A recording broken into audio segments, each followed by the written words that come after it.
Mungkin saya lebih mengulas tentang prinsip dasarnya dulu ya. Prinsip dasar mendongeng itu kan yang pertama ada beberapa ya prinsip dasarnya. Yang paling utama itu dari sekian yang utama itu ada 6 yang saya catat ya. Yang pertama adalah tentang kecintaan kita kepada dunia anak. Jadi mendongeng itu kan memang identik dengan dunia anak-anak. Nah ini mau tidak mau kan kita harus betul-betul mencintai mereka. Eh, apa ya, kalau kita nggak punya satu kecintaan, minat kita terhadap dunia anak, maka itu akan sangat sulit untuk bisa mendongeng. Nah, itu yang pertama. Yang kedua adalah ada kesepakatan waktu. Jadi mendongeng itu di rumah itu tidak begitu saja mom and dad kemudian langsung bersemangat sekali mendongeng, itu enggak juga. Jadi harus betul-betul menentukan waktu. Waktu kapan sih kira-kira yang paling tepat, itu biasanya yang bisa memberikan apa namanya penilaian itu mom and dad sendiri. Kemudian temanya juga begitu, temanya itu apa. Nah, tema ini juga yang sesuai dengan usia mereka. Jadi tidak kemudian semua cerita dongeng itu pantas ya atau pas untuk anak-anak. Itu tidak bisa seperti itu. Jadi kita kita bisa gunakan tema-tema yang memang sesuai dengan usia mereka.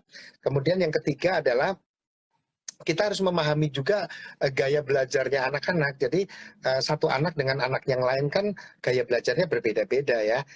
Dan itu semua tentang personality profile anak itu sesungguhnya orang tua sendiri yang lebih tahu gitu. Oh, sehingga akan mudah sekali ketika penyampaian cerita seperti apa. Jangan yang anaknya suka lari-larian kemudian disuruh, "Ah, kamu duduk di sini, duduk. Mami mau dongeng," gitu ya. Nggak bisa begitu. Atau anaknya yang suka duduk kemudian diajak, ayo pokoknya saya cerita, papa mau dongeng tapi maunya di sambil jalan misalkan, nggak bisa.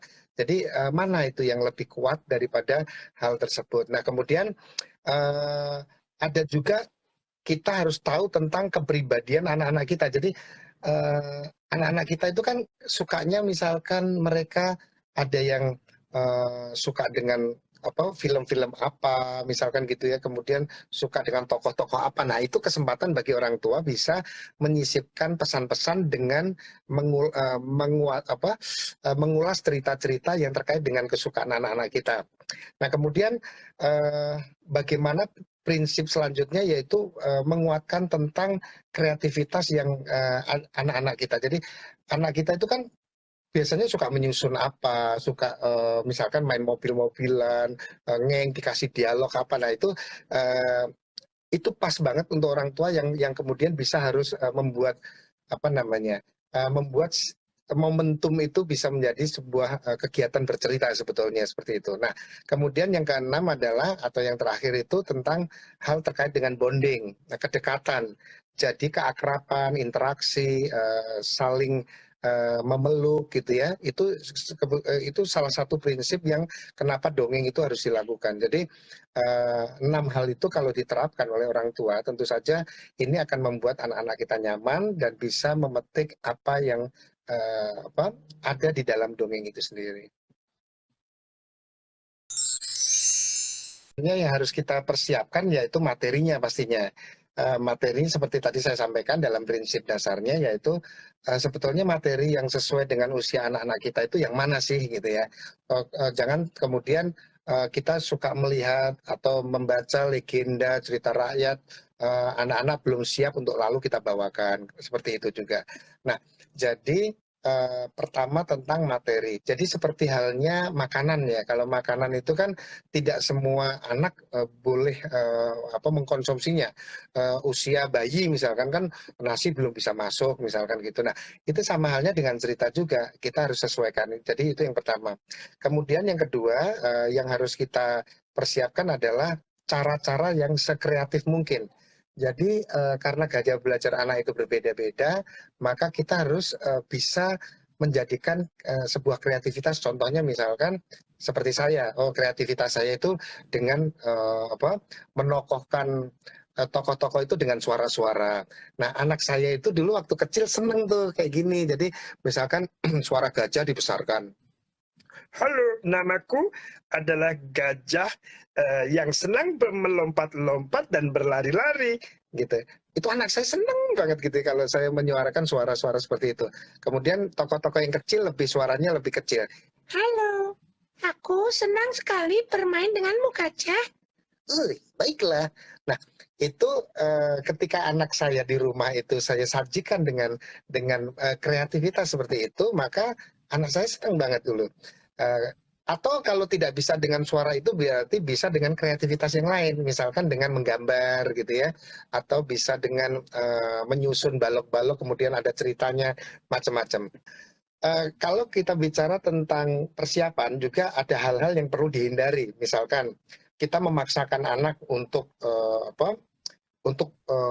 harus menyimak gitu di waktu tertentu misalkan. Nah itu seperti tadi yang saya sudah sampaikan itu tidak boleh, nggak boleh memaksa gitu loh. Jadi waktu harus disepakati antara kita, mom and dad dengan anak-anak. Kemudian banyak juga yang harus dihindari itu materi-materi. Jadi materi dalam cerita itu seperti tadi saya sampaikan itu tidak semuanya bisa dikonsumsi oleh anak-anak. Sama dengan makanan, minuman juga demikian. Nah, di dalam cerita ya yang harus dihindari juga adalah yaitu dengan menyindir misalkan gitu ya. Jadi menyindir itu seperti halnya misalkan di dalam sebuah kalimat misalkan, aku hari ini sangat senang, tapi aku nggak suka main sama temanku yang ini karena dia sukanya ngompol. Nah, padahal anak kita sukanya ngompol misalkan gitu. Jadi hal-hal seperti itu yang harus dihindari karena itu ada apa namanya, menurut saya kurang nyaman lah ya bagi anak-anak. Jadi ada hal yang harus dipersiapkan, ada hal yang juga harus dihindari.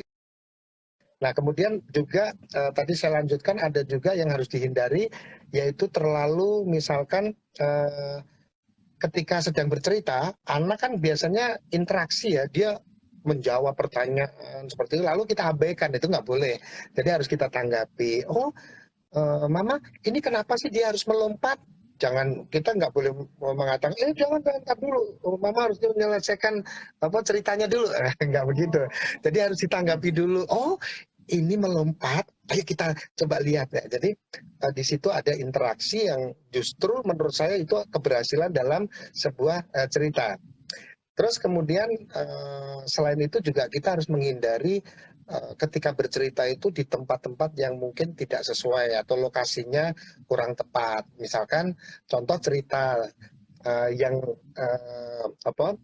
itu yang mengandung sebuah petualangan misalkan itu dibawakan misalkan dengan saat dia mau tidur, anak kita mau tidur dengan kita bergerak se ekstrim gitu ya. Nah itu juga harus diperhatikan.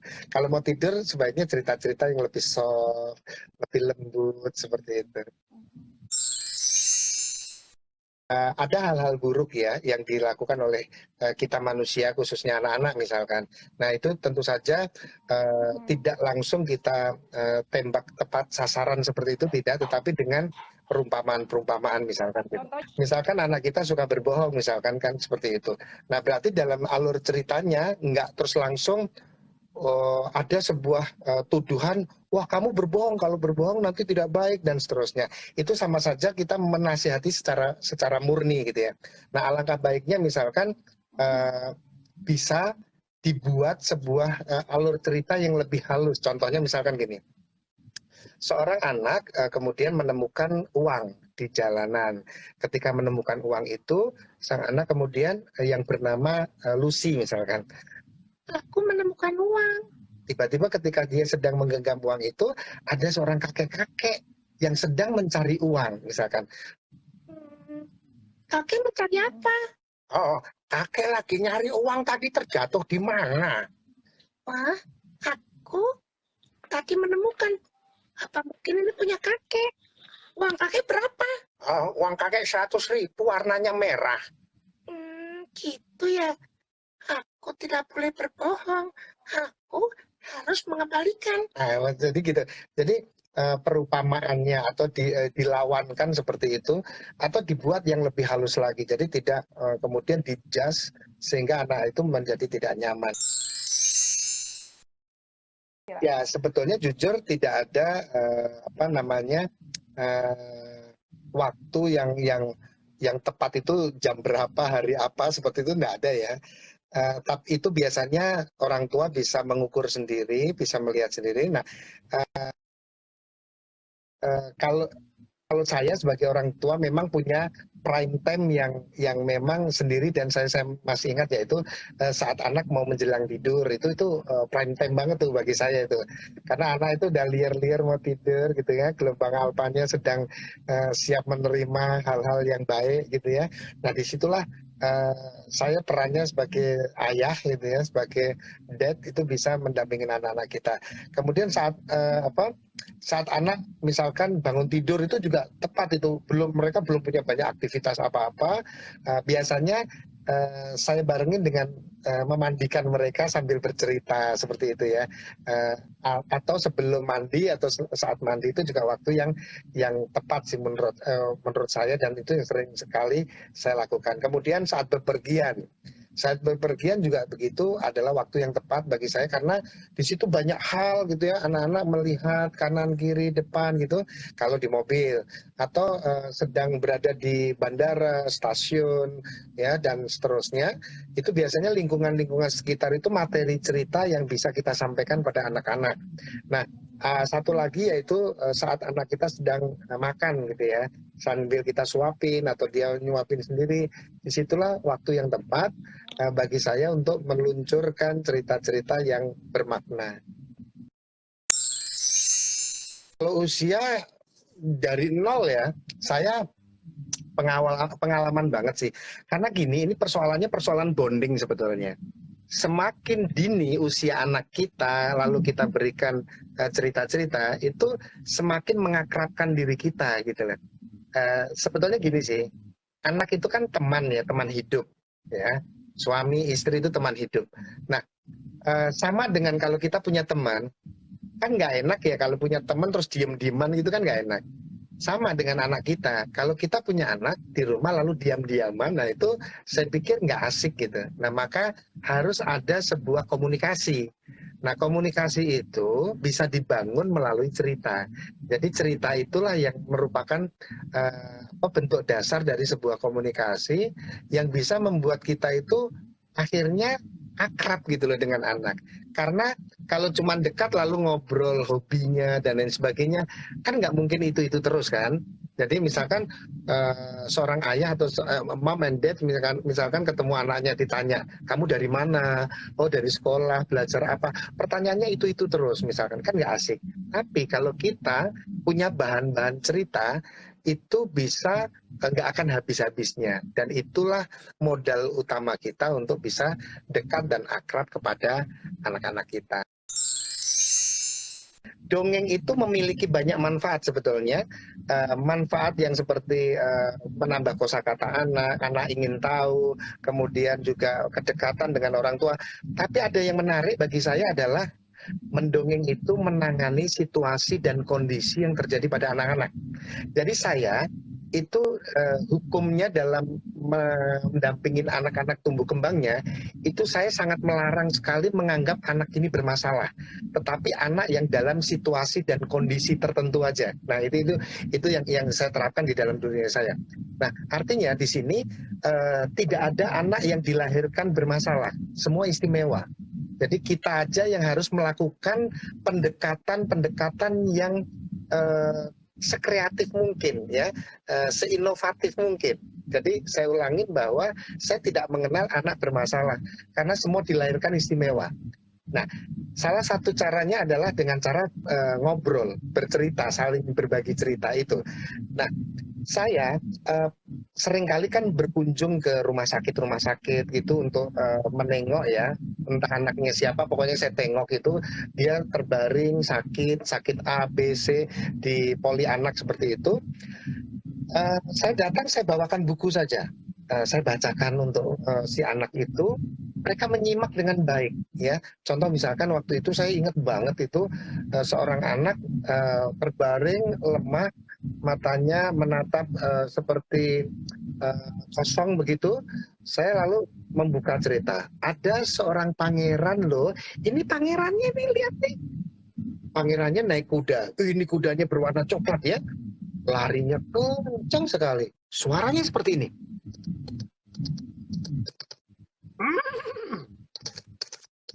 Itu si anaknya ikut ya,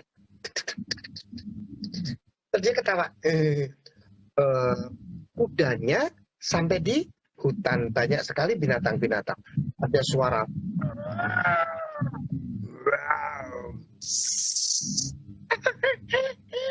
itu si anaknya senyum gitu kan. Nah, dari sini saya bisa menyimpulkan bahwa situasi dan kondisi yang terjadi pada anak itu akhirnya saya pecahkan dan kemudian kita akrab. Kemudian kita saling berbicara. Ceritanya nggak lama, hanya 5 menit sampai 7 menit, tapi akhirnya kita ngobrolnya bisa lama. Nah, bisa setelah itu. Nah, ada kasus lain juga ketika anak sedang menangis ya di atas pesawat waktu itu. Saya kemudian karena orang-orang udah menengok seperti protes pada orang tuanya gitu dengan tatapannya gitu. Saya tidak, saya langsung menuju pada satu quotes yang saya buat sendiri, yaitu tidak ada anak bermasalah, pokoknya semua istimewa, termasuk yang naik pesawat ini. Saya dekati lalu saya bunyikan bunyi-bunyi suara-suara misalnya. Wow. Itu si anaknya langsung menoleh ke saya, terus kemudian seperti aneh gitu melihat saya membuat kertas-kertas, saya lipat-lipat jadi burung, lalu saya terbangkan. Burung terbang, burung terbang. Saya buat lagi yang lain, saya kasih ke penumpang-penumpang yang lain. Semua heran, termasuk anak itu heran, dan pada akhirnya si anak senyum. Nah, disinilah artinya bahwa mendongeng atau dongeng itu mampu menangani situasi dan kondisi yang terjadi pada anak-anak pada saat itu atau pada saat-saat tertentu. Nah, termasuk speech delay. Artinya di sini kita pasti juga berkeyakinan ya bahwa tidak semua anak itu pasti akan akan memahami tentang apa yang kita coba sampaikan seperti itu. Nah, saya pikir seperti yang tadi saya sampaikan, tidak ada yang bermasalah, semua istimewa dan pasti bisa mengikuti cerita-cerita dari kita. Usia dini lebih senang sih, pengalaman saya sih senangnya dengan dunia binatang ya, atau dunia karakter-karakter yang bentuknya unik. Maksudnya unik itu ya tidak binatang, tidak orang, tapi kita buat sendiri dengan kreasi sendiri. Makanya kalau kita lihat hampir tidak ada film kartun yang tidak disukai anak-anak ya, karena bentuknya unik gitu, suaranya lucu gitu ya, jenaka. Nah, jadi bisa dibayangkan, artinya di sini dongeng pun juga sama. Kalau film kartun aja itu bisa dinikmati oleh anak-anak karena keunikannya itu, maka seorang pendongeng itu juga harus tampil berbeda dari yang lain. Itu kalau tetapi ini berbeda ya dengan ketika kita bicara orang tua, mom and dad di rumah yang akan mendongeng misalkan seperti itu. Itu sih tidak perlu harus belajar seperti yang saya lakukan, karena kan toh yang dihadapi hanya one person kan, cuman satu anak saja. Kalau saya kan yang dihadapi kan bisa puluhan, ratusan, ribuan anak-anak dalam satu panggung. Itu tentu saja berbeda dan membutuhkan kreativitas yang sangat-sangat tinggi.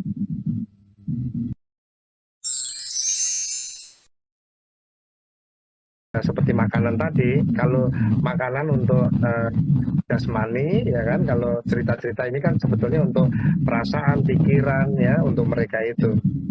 Nah, jadi cerita yang banyak saya gunakan itu biasanya cerita-cerita yang memang tidak terlalu banyak tulisannya, tetapi banyak gambarnya. Itu yang pertama. Yang kedua, cerita yang baik juga adalah buku cerita anak adalah yang memang tidak mengetengahkan tentang yang terkait dengan misalkan kekerasan, pornografi, porno aksi, kemudian ada juga di situ buku yang intoleran, misalkan seperti itu, hal-hal yang terkait dengan seperti kalau makanan ada borak, formalin ya, seperti itu kan harus dihindarkan gitu ya. Efek-efek samping terhadap hal itu saya pikir harus dihindarkan. Sebetulnya suara itu ada tiga dalam bercerita, yaitu yang pertama narasi, yang kedua penokohan, dan yang ketiga adalah suara efek atau ilustrasi. Kalau narasi semua pasti bisa pada suatu hari di sebuah desa dan seterusnya. Penokohan itu gambarannya gampang sih, seperti film-film kartun aja. Kalau zaman dulu kan ada Wonder Scooby, Psyche, Wonder Scooby, gitu kan. Wih, Paman Scooby Doo, gitu kan. Suara-suara yang lucu seperti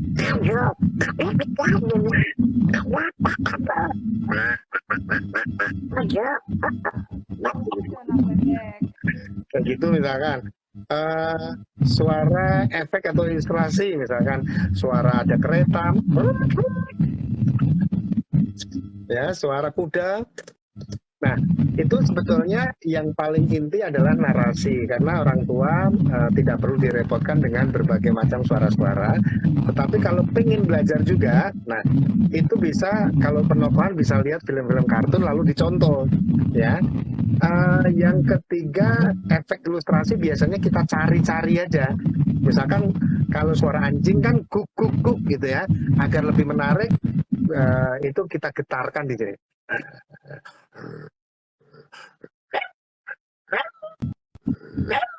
Gitu kan? Gitu. Terus kalau ini digetarkan, dipanjangkan lidahnya ke atas, jadinya